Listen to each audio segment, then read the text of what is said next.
In the golden age of Hollywood, a rare few stars made a bold choice. They paused their careers, set aside the glamour, and answered the call to serve. These were actors who lived their roles as real-life heroes, off the screen and on the battlefield. Their stories speak of grit, duty, and the kind of strength that doesn't fade with time. Here are 21 vintage Hollywood stars who traded fame for service. Jimmy Stewart. Already an Oscar-winning actor, Jimmy Stewart became the first major Hollywood star to enlist in World War II. Initially turned away for being underweight, he refused to give up. He bulked up, joined the U.S. Army Air Corps in 1941 as a private, and quickly earned his officer's commission due to his college degree and civilian pilot training. Determined to see action, he avoided comfortable stateside roles, and by late 1943 was flying combat missions over Nazi-occupied Europe as a B-24 bomber pilot in the 703rd Bomb Squadron. He flew 20 dangerous missions, bombing targets in Germany and France, earning numerous medals, including the Distinguished Flying Cross and the French Croix de Guerre. Rising rapidly through the ranks, Stewart became a full colonel by war's end, a rare feat. He later continued service in the Air Force Reserve, eventually reaching the rank of Brigadier General, the highest rank ever held by a Hollywood actor. In 1966, he quietly joined a bombing mission during the Vietnam War, Clark Gable. At the peak of his fame after Gone with the Wind, Clark Gable made a surprising decision. He enlisted in the U.S. Army Air Forces in 1942. Devastated by the death of his wife, Carol Lombard, who had died while supporting the war effort, Gable, then 41, rejected special treatment. He insisted on entering as a private and completing officer training like any other recruit. Eventually commissioned as a captain, he joined the 351st Bomb Group in England. Though officially there to film a war documentary, Gable craved real action. He flew 5 combat missions aboard B-17 Flying Fortresses, enduring enemy fire and manning a machine gun during dangerous bombing raids. On one mission, a German shell blew through the cockpit and nearly cost him his foot. Hitler's regime even placed a bounty on his capture. Concerned for their star's safety, MGM executives finally recalled him in 1943. He completed his film Combat America and was discharged in 1944 with the rank of major. His papers were famously signed by then Captain Ronald Reagan. Decorated with the Distinguished Flying Cross and Air Medal, Gable proved he wasn't just a screen hero, he was brave under fire, a soldier who risked everything for something bigger than fame. Henry Fonda. By 1942, Henry Fonda was a rising Hollywood star, but he wanted no part in just pretending to fight a war. Declaring he didn't want to be a fake in a war studio, Fonda turned down film offers and enlisted in the U.S. Navy at 37. He started from the bottom as a regular seaman and quickly proved his worth. After graduating in the top of his class from quartermaster school, he was assigned to the USS Satterley, a destroyer operating in the Atlantic. But Fonda's sharp mind and leadership earned him a place in officer candidate school, where he was commissioned as a lieutenant junior grade. He was then transferred to the Pacific Theater as an air combat intelligence officer. There, he helped plan air missions for key battles, including the Marianas Campaign and bombing raids on Japan, contributing to operations that changed the course of the war. Fonda was awarded the Bronze Star for his meritorious service. He left active duty in 1945, continuing in the Naval Reserve until 1948. The war deeply influenced him. Later roles like Mr. Roberts drew from his real experience. When Fonda played a sailor, he wasn't acting. He had lived that life and earned every stripe. Kirk Douglas. Before becoming Spartacus, Kirk Douglas served as a young Navy officer chasing Japanese submarines across the Pacific. In 1941, deeply disturbed by Nazi persecution in Europe and moved by patriotic duty, Douglas enlisted shortly after Pearl Harbor. He trained at the Navy's Midshipman School and became an officer aboard the PC 1139, a compact 173-foot subchaser. As the ship's communications and gunnery officer, Ensign Douglas encountered real danger. In February 1943, near the Aleutian Islands, the crew mistakenly dropped a live depth charge directly off their own bow. The resulting explosion was so powerful it lifted the ship out of the water. Douglas slammed into a steel bulkhead and suffered internal injuries. He was evacuated and later diagnosed with amoebic dysentery as well. These health issues led to his medical discharge in 1944 at the rank of lieutenant junior grade. He was awarded multiple medals, including the American Campaign and World War II Victory Medals. Though his naval service was cut short, Douglas later remarked he only started being a movie hero after being a real one. In war films like Run Silent, Run Deep, Douglas tapped into those experiences. He didn't just act brave, he had lived it, chasing submarines in hostile, frigid waters. Charlton Heston. Long before portraying biblical heroes and epic warriors, Charlton Heston was braving frozen skies as a bomber crewman in World War II. At 19, the tall, commanding actor enlisted in the U.S. Army Air Forces in 1944, determined to fight after the attack on Pearl Harbor. Trained as both a radio operator and aerial gunner, Heston was deployed to the Aleutian Islands with the 77th Bombardment Squadron. There, in what's often called the Forgotten War, he flew in B-25 Mitchell bombers, raiding Japanese bases in the Kurile Islands. The missions were brutal, not just due to enemy fire, but because of bone-chilling Arctic storms. Heston later described flying through no visibility and vicious weather, his bomber violently tossed in turbulent skies. But danger followed him on the ground too. While rushing to help with a crash site, he slipped and was accidentally hit by an ambulance, suffering serious injuries. Though he recovered in time, the war ended shortly after with Japan's surrender. Heston was honorably discharged in 1946. The hardship he endured in the Aleutians shaped him deeply. Years later, the toughness and resilience he brought to screen roles came from real-life survival. Before Moses and Ben-Hur, Heston was a soldier. Paul Newman. Before his piercing blue eyes lit up movie screens, Paul Newman narrowly escaped death in the Pacific Theater of World War II. Enlisting in 1943, just shy of 18, Newman aimed to be a Navy pilot, but colorblindness ended that dream. Instead, he trained as a radio man and rear gunner on TBM Avenger torpedo bombers. In 1945, his squadron was assigned to the USS Bunker Hill, preparing for the Battle of Okinawa. By sheer luck, Newman's crew was grounded the night before a major mission due to the pilot's ear infection. The delay saved their lives. Days later, on May 11th, 2 Japanese kamikaze planes slammed into Bunker Hill, killing over 350 sailors, including many from Newman's unit. The close call haunted him for life. He continued to serve until 1946, flying support missions and earning the Combat Action Ribbon, American Campaign Medal, and Good Conduct Medal. Newman rarely spoke of the trauma, though those who knew him say he carried its weight. One friend recalled him witnessing a comrade shredded to bits by an aircraft propeller. This pain shaped the intensity he brought to roles like Cool Hand Luke. Newman didn't just act world-weary, he'd survived war and loss firsthand. Audie Murphy. Audie Murphy's war story is so astonishing that if it were fiction, it might be dismissed as over the top. But Murphy wasn't an actor who went to war. He was a decorated war hero who happened to become an actor. Born into poverty in Texas, Murphy lied about his age to enlist at 17. As a young infantryman with the 3rd Infantry Division, he endured 2 brutal years of combat across Sicily, Italy, France, and Germany. His courage on the battlefield became legendary. By age 19, 2nd Lieutenant Murphy had earned every major U.S. combat award for valor, including 3 Purple Hearts, 2 Silver Stars, and the Distinguished Service Cross. His most iconic moment came in France, when he held off a German company alone by climbing atop a burning tank destroyer and firing its machine gun while wounded, earning him the Medal of Honor. By war's end, he had killed an estimated 241 enemy soldiers. Murphy became the most decorated U.S. soldier of WW2. After the war, he transitioned to acting, even starring as himself in To Hell and Back. Though his battlefield glory became movie material, Murphy struggled with severe PTSD. Lee Marvin. Before earning a reputation as one of Hollywood's toughest actors, Lee Marvin proved his mettle in real combat. In 1942, he left school to enlist in the U.S. Marine Corps, driven by a desire to fight in the Pacific. Assigned to the elite 4th Marine Division, Marvin served as a scout sniper and experienced brutal battles at Kwajalein and Eniwetok.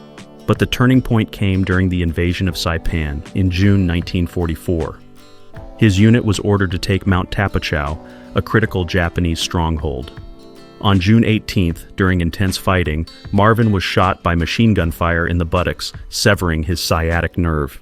As his company was nearly wiped out, only 6 of 247 men survived.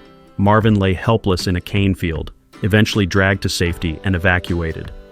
He spent months recovering and was discharged in 1945 with a Purple Heart and a medical pension. The trauma stayed with him. Marvin later used his combat knowledge on film sets, teaching actors how real soldiers move and fight. He hated Hollywood's glamorized portrayal of war, insisting it could never capture the chaos and violence he had seen. Charles Bronson. Before he became the granite-faced icon of gritty action films, Charles Bronson was a young man manning a machine gun high over Japan. Born Charles Bakinski, he came from extreme poverty, working in Pennsylvania coal mines before enlisting in 1943.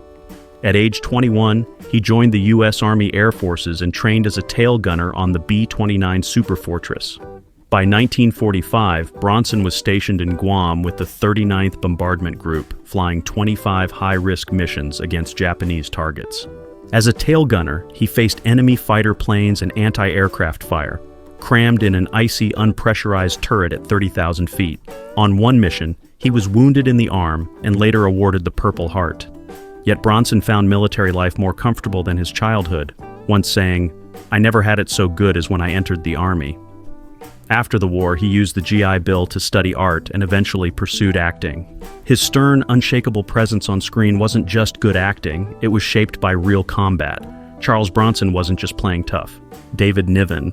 When World War II erupted, British-born actor David Niven didn't hesitate. Though already a Hollywood star, he returned to the UK in 1939 and rejoined the British Army, drawing on his training from the Royal Military College, Sandhurst.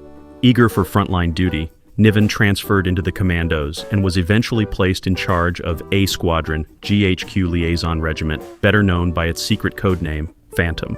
This elite intelligence unit worked directly with forward units, racing across battlefields in jeeps, relaying enemy movements via radio. Niven landed in Normandy shortly after D-Day and operated across France and Germany, gathering vital intel during critical campaigns like the Battle of the Bulge. Despite being under fire, his weapon of choice was communication, fast thinking, calm nerves, and sharp coordination. He once diffused a tense checkpoint situation by joking, "I co-starred with Ginger Rogers," when asked to prove he was a true Allied soldier. Promoted to lieutenant colonel by war's end, he earned the U.S. Legion of Merit for organizing radio broadcasts to Allied troops. Niven rarely spoke of his wartime service, but his poise on screen was born from real-life combat. Mel Brooks. Before Mel Brooks made the world laugh, he was a teenage soldier facing landmines and artillery.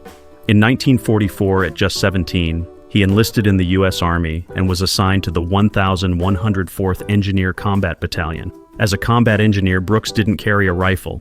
He carried dynamite. His job, clearing minefields and constructing bridges under enemy fire. He participated in the grueling Battle of the Bulge, one of WWTW's bloodiest campaigns, and diffused deadly obstacles while exposed to cold, chaos, and shell fire.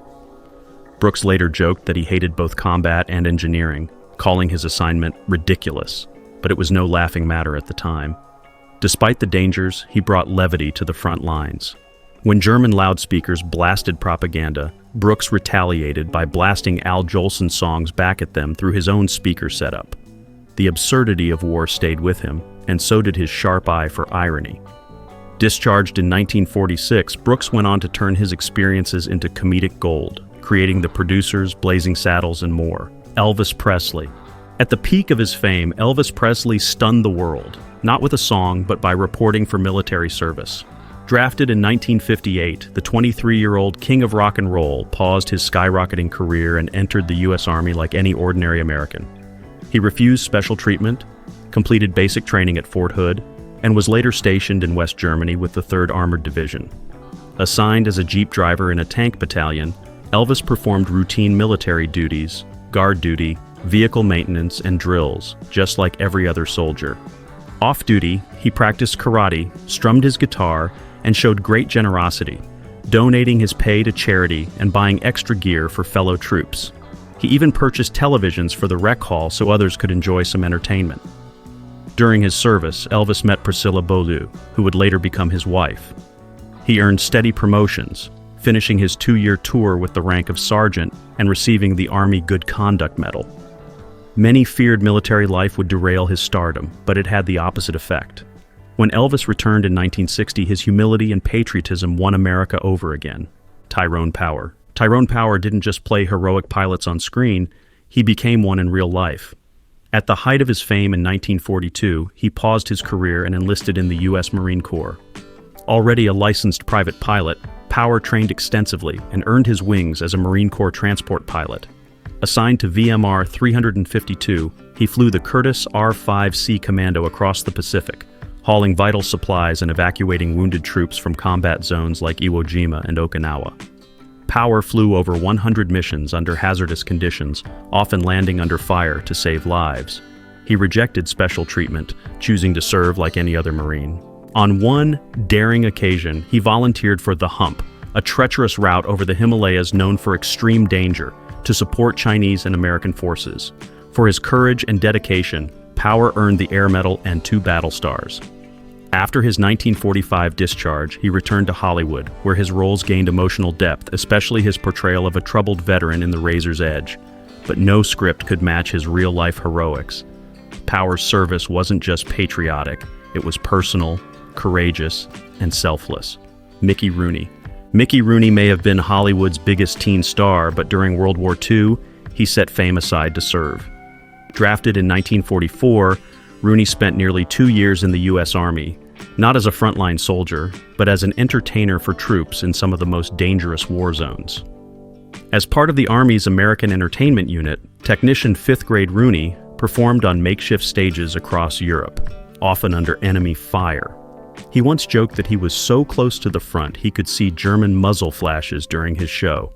In 1945, during an artillery operation, Rooney arrived to entertain a battalion while shells fired around him, and still, he cracked jokes. His mission was simple but vital: boost morale. Rooney toured tirelessly, performing for over 2.5 million troops, sometimes risking his life just to make them smile. For his bravery and service, he was awarded the Bronze Star. After returning to Hollywood, Rooney found it hard to transition into adult roles but remained proud of his wartime service. Later, he became an advocate for veterans. Robert Montgomery. Before directing They Were Expendable, Robert Montgomery had already lived its reality. In 1940, before the U.S. even entered WW2, the dashing actor volunteered as an ambulance driver in France. When America joined the fight, Montgomery officially enlisted in the U.S. Navy the day after Pearl Harbor. Commissioned as a lieutenant, he trained on PT boats and became executive officer of PT-5, operating in dangerous South Pacific waters. He saw combat near Guadalcanal and later returned to Europe as a lieutenant commander. On D-Day, June 6, 1944, Montgomery served aboard the USS Barton, coordinating naval gunfire support for the Allied landings at Omaha Beach. He later went ashore at Cherbourg with the first wave of U.S. forces to secure the port. After Normandy, Montgomery returned to the Pacific and served under Admiral John D. Bulkley, joining operations around the Philippines. By war's end, Montgomery had earned the Bronze Star, the Legion of Merit, and the rank of commander. Unlike many actors turned soldiers, he spent nearly 5 years in uniform and downplayed his medals, focusing instead on the team effort. When he finally returned to Hollywood, his battlefield experience brought authenticity to every war film he made, because he'd lived what others only pretended. Eddie Albert. Best known for his role in Green Acres, Eddie Albert was a real-life war hero long before his sitcom fame. In 1942, Albert joined the U.S. Navy and earned a commission as a lieutenant junior grade. During the brutal Battle of Tarawa in November 1943, he piloted a Higgins landing craft tasked with bringing Marines ashore under heavy Japanese fire. As chaos unfolded, sinking vehicles, injured troops, and machine gun fire, Albert disobeyed orders to retreat. Instead, he repeatedly returned to the beach, rescuing wounded men from the water while enemy bullets riddled his boat. Over the course of the day, he personally saved at least 47 Marines and directed the rescue of dozens more. For his extraordinary valor under fire, Albert was awarded the Bronze Star with a Combat V. He later served in the invasion of Saipan before his honorable discharge in 1945. For years, Albert didn't speak publicly about his heroics. Ironically, he once portrayed a cowardly officer in the film Attack, a role that amused those who knew his true story. Eddie Albert wasn't just a capable actor. He was a man of unmatched bravery who risked everything to save others on one of the bloodiest days in Marine Corps history, Bea Arthur. Long before she became a sitcom legend, Bea Arthur, then Bernice Frankel, answered her country's call during World War II. In 1943, just 5 days after the U.S. Marine Corps began accepting women, the 21-year-old enlisted in the Marine Corps Women's Reserve. Towering at nearly 5'10" and known for her assertive nature, Arthur quickly stood out. Initially assigned as a typist in Washington, D.C., she soon requested a transfer to something more hands-on, motor transport. She trained at Camp Lejeune, earned her military driver's license, and was sent to Marine Corps Air Station Cherry Point in North Carolina. There, she worked as a truck driver, dispatcher, and administrative school instructor, uncommon roles for women at the time. She handled heavy vehicles and coordinated logistics with precision. Promoted to staff sergeant by war's end in 1945, Arthur's military file noted her as argumentative, but also intelligent and highly efficient, a description later echoed in her acting career. Though she rarely discussed her service publicly, her years in uniform reflected the same grit and defiant charm that would later define her on screen. Bea Arthur didn't just entertain generations, she helped pave the way for women in military service, proving she had the courage and character to lead in any setting. Jackie Coogan. Best remembered as Uncle Fester, Jackie Coogan's real-life heroism far eclipsed even his most eccentric roles. Before the zany makeup and laughs, Coogan was a war hero in one of the most dangerous corners of World War II. Enlisting in 1941, Coogan, once the child star of The Kid, volunteered as a glider pilot. Gliders were silent, engine-less aircraft towed into combat zones, then cut loose to land troops and gear behind enemy lines. After rigorous training, Coogan joined the 1st Air Commando Group under Colonel Phil Cochran. On March 5, 1944, during Operation Thursday, he piloted a CG-4A glider deep into Japanese-occupied Burma. Flying at night through jungle terrain and enemy fire, Coogan delivered British commandos 100 miles behind enemy lines, pivotal in establishing an Allied foothold. The mission was perilous: crash landings, sniper threats, and zero room for error. After months in the theater, Coogan was sent home due to illness and strain. Discharged in 1945, he quietly returned to acting. While TV audiences later saw him as a lovable oddball, few knew he had once soared silently over a hostile jungle in one of WWTBU's boldest operations. Jackie Coogan wasn't just a screen veteran, he was a war veteran who risked everything in real combat. Walter Matthau. Before Walter Matthau made audiences laugh with his sardonic wit, he stared death in the face high above Nazi Germany. At 22, he enlisted in the U.S. Army Air Forces in 1943 and trained as both a radio operator and a waist gunner aboard B-24 Liberators. Assigned to the 453rd Bombardment Group, where Jimmy Stewart also served, Matthau flew bombing missions from RAF Old Buckenham in England. His job was brutal, manning a .50 caliber machine gun while keeping radio contact during raids filled with flak and enemy fighters. Missions over Germany were unforgiving, with freezing temperatures, exploding shells, and constant mechanical failure. On one sortie, his bomber returned home limping on 3 engines, riddled with bullet holes. Matthau reached the rank of staff sergeant and completed numerous dangerous sorties by war's end in 1945. He later used the GI Bill to study acting, launching a career that would span decades. Though he seldom talked about his service, his grounded humor and world-weary expressions hinted at a man who had truly seen the worst. Matthau once joked that everything after beating Hitler was just gravy, a wry understatement from a man who helped ensure the Allies' victory from the perilous skies above. Alec Guinness. Long before he was Obi-Wan Kenobi, Alec Guinness led soldiers onto beaches under enemy fire. In 1941, Guinness enlisted in the Royal Naval Volunteer Reserve, driven by duty.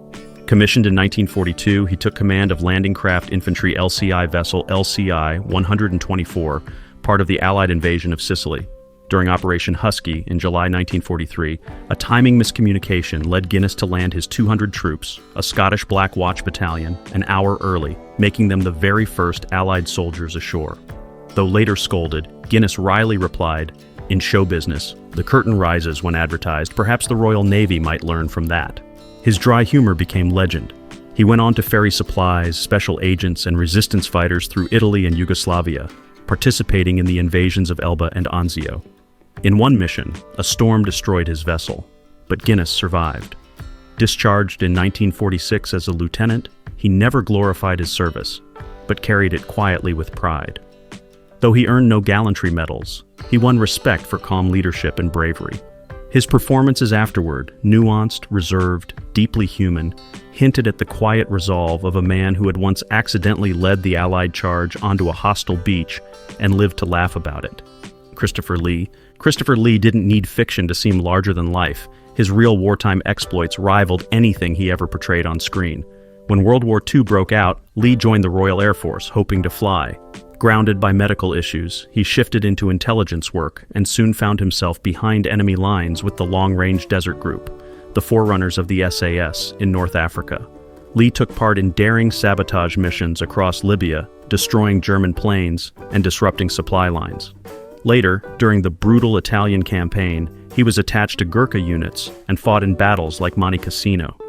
His language skills and cool demeanor caught the attention of British intelligence, and he was seconded to the Special Operations Executive SOE, Churchill's covert espionage network. The full extent of his missions remains classified, but Lee admitted to helping hunt down Nazi war criminals in the war's final months, witnessing the horrors of concentration camps firsthand. He retired as a flight lieutenant in 1946. When asked about the SAS, Lee famously said, "Can you keep a secret? So can I." His depth and gravitas on screen came from real experiences in war, death, and moral complexity. Thanks for watching. If you enjoyed these powerful stories of vintage stars who served, don't forget to like and subscribe for more. Share your thoughts with us in the comments, and we'll see you next time.